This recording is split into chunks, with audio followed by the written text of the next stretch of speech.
बिस्मिल्लाहिर्रहमानिर्रहीम। उम्मीद करता हूँ आप तमाम स्टूडेंट्स खैरियत से होंगे। आज मेरा नया टॉपिक, उस टॉपिक का नाम है फंक्शन। तो फंक्शन को डिस्कस करेंगे। फंक्शन के बाद हम उसके कुछ फायदे देखेंगे कि फंक्शन के फायदे कौन कौन से हैं, और फिर हम देखेंगे कि उसको फंक्शन को डिफाइन कैसे करेंगे। तो स्टार्ट करते हैं। फंक्शन फंक्शन क्या देखें। फंक्शन हमारे पास कुछ ऐसे प्रोग्राम्स के अंदर ऐसे ब्लॉक ऑफ कोड होते हैं जिनका कोई खास काम होता है। फंक्शन को हम क्यों बनाते हैं, क्या इससे काम लेते हैं, इसके क्या बेनिफिट्स हैं, इसको इस्तेमाल करने के क्या इसके फायदे हैं। देखिए फंक्शन क्या है। बेसिकली फंक्शन को कहते हैं कि block of code to perform specific task. कि फंक्शन एक आपके कोड का एक ब्लॉक है, ठीक है, उसको हम इस्तेमाल करते हैं किसी एक खास काम के लिए, उसको हम फंक्शन बोलते हैं। अच्छा, फिर फंक्शन के अंदर जो हम स्टेटमेंट्स लिखेंगे, वो स्टेटमेंट्स जो हम लिखेंगे फंक्शन के अंदर, वो जब तब चलेंगी जब हम उस फंक्शन को उसके नेम से कॉल करेंगे। अब सिंपल एग्जांपल देख लें आप कि आपके पास एक कैलकुलेटर है। जब आप 5+5 करते हैं, तो जब 5+5 करते हैं तो प्लस वाला ही फंक्शन कॉल होता है। इट्स मीन सिर्फ और सिर्फ प्लस ही होता है, ठीक है। आपके पास 10 × 2 करते हैं तो जस्ट मल्टीप्लाई ही होता है, उसके साथ प्लस ऐड नहीं होता, मतलब प्लस का काम नहीं होता। तो बेसिक आपके उस प्रोग्राम के अंदर भी फंक्शन इस्तेमाल होते हैं। तो फंक्शन के अंदर जो हम स्टेटमेंट्स लिखेंगे, अब वो स्टेटमेंट कौन कौन सी हैं, इसकी हम आगे चल के देखेंगे कि वो कौन कौन से स्टेटमेंट्स हैं उसके। फिर when it's called by name. अच्छा, कॉल बाय नेम, हर फंक्शन को जब हम कॉल करेंगे, मतलब उससे हम काम लेंगे, तो उसको हम नेम से कॉल करते हैं, ठीक है। फिर वो कहते हैं कि प्रोग्राम के अंदर बहुत सारे ऐसे फंक्शंस हम बना सकते हैं। आप पे डिपेंड करता है कि आप एक से प्लस बना दें, आप मल्टीपल बना दें उसमें फंक्शंस को। आप पे डिपेंड है कि अपना प्रोग्राम्स आप फंक्शन पे डिपेंड करें। जैसे फंक्शन के ऊपर फिर आगे क्लास में भी है मल्टीपल, वो ऊपर के अंदर आता है। अब वो कहते हैं कि वो काम प्रोग्राम के अंदर जो हम बार बार करते हैं, ठीक है, उस काम को बार बार करने के लिए हम उसकी कोडिंग करेंगे बार बार। तो इससे बचने के लिए हम क्या इस्तेमाल करते हैं, फंक्शन इस्तेमाल करते हैं। जैसे हम देखिए, many times again and again for same task. हम फंक्शन को तब इस्तेमाल करते हैं जब हमने एक काम को बार बार करना हो। देखिए अब सिंपल एग्जांपल देखिए, मैं कहता हूँ फॉर एग्जांपल मेरे पास, मैं यहाँ पे कहता हूँ कि 5+2 है, ठीक है। फिर मैं कहता हूँ 5+1, फिर मैं कहता हूँ 5+3, 5+10। अब जो ये प्लस वाला काम है मैं बार बार कर रहा हूँ ये वाला काम। तो बच्चे, हर इस स्टेटमेंट को रन करने के लिए हमें कोड चाहिए, ठीक है। तो मतलब इस फर्स्ट लाइन को हल करने के लिए अलग कोड चाहिए, क्योंकि इसके इनपुट्स चेंज हैं। इसको हमको अलग करने के लिए इसकी क्या है, इसकी कोडिंग चाहिए। तो हमने क्या किया, इस प्लस वाले काम को, जो प्लस वाला काम है ये बार बार जो हो रहा है, इसके लिए हमने क्या किया, एक हमने कोड बना दिया यहाँ पे। उस कोड से हम ये बार बार उस कोड को चला के हम दोबारा ऐसे क्या करें, काम ले रहे हैं। अब सिंपल एग्जांपल, आप कैलकुलेटर देख लें। आपके पास जो कैलकुलेटर है, इसमें आप जो टास्क करते हैं, प्लस माइनस मल्टीप्लाई डिवाइड करते हैं, आप इस प्लस को बार बार इसको कॉल करके, इसको इसके बटन को प्रेस करके आप प्लस का काम करवा रहे होते हैं। तो इट्स मीन उस कैलकुलेटर के अंदर क्या है, फंक्शन है। वरना हमें होता क्या, वो फंक्शन बार बार काम करने के लिए हमें बार बार कोडिंग करनी पड़ती। तो फिर उसके बाद कहता है कि प्रोग्राम्स है मैनी फंक्शंस। प्रोग्राम के अंदर बहुत सारे फंक्शंस होते हैं, और हर फंक्शन का एक नेम यूनिक होगा। यूनिक का मतलब ये होता है कि जो हम पहले नाम इस्तेमाल कर चुके हैं वो नाम दोबारा इस्तेमाल नहीं कर सकते। यूनिक मीन्स ये होता है, ठीक हो गया। फिर कुछ फंक्शन के फायदे हैं। फंक्शन के फायदे क्या है बेसिकली देखें। अब इसमें यहाँ पे हेडिंग लिखी हुई है, इजी टू अंडरस्टैंड। देखें आपके पास जब प्रोग्राम के अंदर हम फंक्शन इस्तेमाल करते हैं, तो इट्स मीन क्या हुआ। देखें मैं सिंपल यहाँ पे कह रहा हूँ कि मेरे पास इस प्लस की कोडिंग अलग होगी। मैं एक ब्लॉक यहाँ पे बना देता हूँ, मतलब इसमें कोडिंग है सारी, ये सारी जो इसकी कोडिंग में यहाँ पे इसको ऐड कर देता हूँ, इसकी कोडिंग यहाँ पे अलग हो गई, ये भी एक फंक्शन बन गया, ठीक है। अब इसकी कोडिंग में एक ब्लॉक यहाँ बना दूं यहाँ पे, ठीक है। इसकी सारी सारी कोडिंग हो गई, इसकी कोडिंग में यहाँ पे ऐड कर दूं। बच्चे देखें इसमें क्या हो रहा है कि हमारे पास जो ये कैलकुलेटर इस्तेमाल कर रहे हैं हम, इनके ब्लॉक्स बना दिए हमने। इन ब्लॉक्स को हम बोलते हैं फंक्शन। इसको जब भी हम कॉल करेंगे तो ये क्या करेगा, अपना काम परफॉर्म करेगा। अब होगा इसमें क्या, इजी टू अंडरस्टैंड। देखिए ना, अब अगर फंक्शन इस्तेमाल करते हैं प्रोग्राम के अंदर, तो हमें उस कोड को समझने में आसानी होती है, क्योंकि उसमें मल्टीपल पार्ट्स होते हैं, मॉड्यूल्स बने होते हैं। उन पार्ट्स को हम क्या बोलते हैं, फंक्शन बोलते हैं। तो जिसको हमने समझना हमारे लिए क्या होगा, आसान होगा। अगर हम उस कोड को देखना चाहें, देखिए ना, अगर इस कोडिंग को हम इकट्ठे मिला दें, एक पूरी फाइल बना दें, एक पूरा पेज बना दें, तो उसको समझना बनिस्बत इन ब्लॉक्स को समझना हमारे लिए क्या होगा, आसान होगा। ठीक है, इसलिए यहाँ पे कहता है इजी टू अंडरस्टैंड।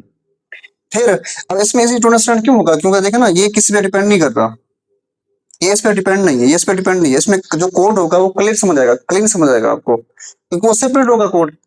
ठीक है। अब रीयूजेबिलिटी, इसका मतलब क्या हुआ, रीयूजेबिलिटी का मतलब ये होता है कि इसको, एक कोड को बार बार इस्तेमाल करना। हम जो यहाँ पे कोड करेंगे कि प्लस वाला काम जो करेंगे ना, वो सिर्फ प्लस वाला कोड ही चलेगा। हम इसको बार बार इस्तेमाल करके हम अपने कोड की लेंथ को कम कर सकते हैं। रीयूज का मतलब होता है इस कोड को हमने बार बार इस्तेमाल करना है, उससे हमने काम लेना है, तो उसको हमने बार बार इस्तेमाल करके उससे हमने काम करना है। तो ये फंक्शन ही आपको पॉसिबिलिटी, फंक्शन ही आपको प्रोवाइड कर रहा है सब कुछ, ये कि आप उस काम को रीयूज कर सकते हैं। अगर फंक्शन ना होता तो फिर हमें उस कोडिंग को बार बार करना पड़ता। तो मतलब इट्स मीन रीयूजेबिलिटी आपको फंक्शन ही प्रोवाइड कर रहा है, इसके ये फायदे हैं। Easy to understand test. अब देखिए ना, अगर आपके पास फंक्शन है तो उसको आप टेस्ट कर सकते हो। देखिए ना, अगर आपने इस पार्ट को टेस्ट करना है तो सिर्फ इसी पार्ट को टेस्ट करेंगे, क्योंकि उसके पास क्या है, फंक्शन है। अगर फंक्शन ना होता तो पूरे का पूरा प्रोग्राम टेस्ट करना पड़ता आपको। अगर फंक्शन है तो फंक्शन कहता है कि मुझे इस्तेमाल करके, फंक्शन को इस्तेमाल करके आप उस फंक्शन को आसानी से टेस्ट कर सकते हो, कभी भी किस टाइम भी टेस्ट कर सकते हो, वो टेस्ट करना आसान है आपके लिए। फिर इजी टू मॉडिफाई, मॉडिफाई भी चेंज करना। देखिए ना, प्रोग्राम के अंदर अगर आपको चेंज करना चाहते हैं तो इट्स मीन क्या हुआ कि मैंने सिर्फ और सिर्फ जिस जगह पे मैंने चेंज करना है, मैं सिर्फ उसी जगह पे चेंज करूँ। अब मेरे पास अगर पार्ट्स होंगे, फंक्शन बने होंगे, तो सिर्फ और सिर्फ मैं जिस जगह चेंज करना है मैंने वहां पे ही चेंज करूंगा, एज कम्पेयर टू कि मैंने पूरे प्रोग्राम को मैंने क्या करना, चेंज करना है। क्योंकि ये क्या है, एक दूसरे पर डिपेंड नहीं करते। तो इजी टू मॉडिफाई मतलब अगर मैंने यहाँ पे चेंजिंग करनी है, तब्दीली करनी है मैंने, हो सकता है अपने बार में जब आपने कैलकुलेटर बना लिया, आपने जब प्रोग्राम आपने बना लिया, जैसे व्हाट्सएप देख लें आप, अगर कुछ साल पहले आप चले जाएं पीछे, मल्टीपल जो एप्स इस्तेमाल करते हैं इसमें, बहुत साल पहले, बहुत टाइम पहले कुछ और थी डिजाइन, कुछ और काम, कुछ और। अब व्हाट्सएप देख लें, इसमें मल्टीपल चेंजेस आ चुकी हैं, सॉफ्टवेयर एक ही है। बेसिकली उसके अंदर क्या है, आपके पास फंक्शंस है, जो हम क्या कर रहे हैं, बार बार उसको तब्दील कर रहे हैं। ठीक है। तो हम इनको चेंज करना आपके लिए आसान है, अगर पूरे प्रोग्राम को चेंज करते हो आपके लिए मुश्किल होता है। ठीक है। हम एक को इस्तेमाल करके, हम उस फंक्शन को इस्तेमाल करके हम उन पार्ट्स को तब्दील कर सकते हैं, क्योंकि वो किसी पे डिपेंड नहीं करता। देख रहे हो, मैं इसको चेंज कर रहा हूँ, ये इस पे डिपेंड नहीं है, तो इसका मतलब ये भी तब्दील साथ नहीं होगा, क्योंकि अपना काम कर रहा है। अगर मेरे पास वो सारी फाइल एक होती तो मुझे पूरी पूरी फाइल करके क्या करनी पड़ती, तब्दील करनी पड़ती वहां पे, तो वो मेरे लिए क्या था, इशू थे। फिर लास्ट में कहते हैं लेस प्रोग्रामिंग टाइम। इसका मतलब क्या हुआ कि बहुत सारे प्रोग्रामर्स एक टाइम में सेम काम कर सकते हैं। मतलब क्या हुआ, देखिए ना, आपके पास 5-6 प्रोग्रामर्स है, डेवलपर्स हैं, वो डिफरेंट टाइप्स के फंक्शन पे काम कर सकते हैं एक टाइम के अंदर। कि उसने ये फंक्शन बना लिया, ये एक फंक्शन, ये इस पे एक काम करेगा डेवलपर, इस पे एक काम करेगा डेवलपर, इस पे एक काम करेगा डेवलपर, इस पे एक काम करेगा डेवलपर। मल्टीपल प्रोग्रामर्स एक टाइम में उन कोड पर काम कर सकते हैं। इससे क्या होगा, आपका टाइम बचेगा बहुत सारा। अगर ये फंक्शन ना होते तो एक फाइल पे काम करना होता हमने, एक प्रोग्राम पे काम करना होता हमने, होल प्रोग्राम पे काम करना होता, तो आपका एक डेवलपर बैठता, वो एक काम करना, मतलब एक काम बंदा काम कर रहा होता, उसमें टाइम आपको बहुत सारा लगता। इसके कुछ फायदे थे। अब वो कहते हैं कि आपने इस फंक्शन को डिफाइन कैसे करना है। जब भी आपने फंक्शन बनाना है तो उसको डिफाइन कैसे करना है, मतलब उसमें डेफिनेशन, उसकी डेफिनेशन क्या है, उस फंक्शन में क्या क्या काम करवाएंगे आप उस फंक्शन को, ठीक है, वो डिफाइन करना है आपने। उसकी डेफिनेशन है क्या, उसमें क्या डिटेल लिखेंगे आप, उस फंक्शन को जब कॉल करवाएंगे तो फंक्शन क्या परफॉर्म करेगा, उसका सिंटैक्स समझते हैं हम। सबसे पहले देखें, वो कहते हैं जब फंक्शन हम प्रोग्राम में इस्तेमाल करते हैं तो क्या करना है, हर एक यूजर उसको डिफाइन करता है प्रोग्राम के अंदर जब भी उसको इस्तेमाल करेगा। ठीक हो गया। तो सबसे पहले इसका सिंटैक्स देगा, सिंटैक्स में क्या है इसका देखें। सबसे पहले अपने डेफ लिखना है। डेफ, डेफ क्या होता है, डेफ बेसिकली एक कीवर्ड है जो डिफाइन ये करता है कि यहाँ पे फंक्शन बना रहे हैं हम। ये जो एफ नेम है, एफ नेम क्या, एक फंक्शन का नेम है, मतलब यहाँ पे हम फंक्शन का नेम लिखेंगे इस जगह पे। ठीक है, यहाँ पे नेम कुछ भी आ सकता है। इसके बाद पैरेंथेसिस, ये वो पैरेंथेसिस हैं जिसके अंदर हम लिखेंगे यहाँ पे पैरामीटर्स। ठीक है, लास्ट में क्या आएगा यहाँ पे, ये डबल डॉट्स, इनको हम बोलते हैं कॉलम, ये आपने लाजमी यहाँ पे ऐड करना है। ठीक है, उसके बाद यहाँ पे क्या आएंगे आपके पास, स्टेटमेंट्स, मल्टीपल स्टेटमेंट्स यहाँ पे आएंगे। ठीक हो गया। अब इसकी एग्जांपल देखें आप। एग्जांपल में क्या है बेसिकली यहाँ पे, अब सबसे पहले आपने करना क्या है कि यहाँ पे करना है अपना डेफ, डीईएफ हो गया। ठीक है, ये डिफाइन करेगा कि आप यहाँ पे फंक्शन बना रहे हैं। फिर उसके बाद यहाँ पे फंक्शन का नेम, उसके बाद पैरेंथेसिस, ये यहाँ पे पैरेंथेसिस खाली आ रही है। ठीक है, फिर यहाँ पे क्या है, आपके पास मल्टीपल स्टेटमेंट्स हैं यहाँ पे इसके अंदर। ठीक हो गया। अब उसके बाद ये बताता है कि आपको कि इस डेफ को हम यहाँ पे डिटेल पढ़ रहे हैं। देखिए डेफ क्या है, कीवर्ड है जो इंडिकेट करता है कि फंक्शन का नेम है ये। फिर ये फंक्शन एफ नेम क्या है, ये फंक्शन का नेम है ये, जो हम यहाँ पे ऐड करेंगे। ये यहाँ पे मैं यहाँ पे एग्जांपल दे रहा हूँ बेसिकली आपको, जिनको एफ नेम लिखा हुआ है, ये क्या है, फंक्शन का नेम है।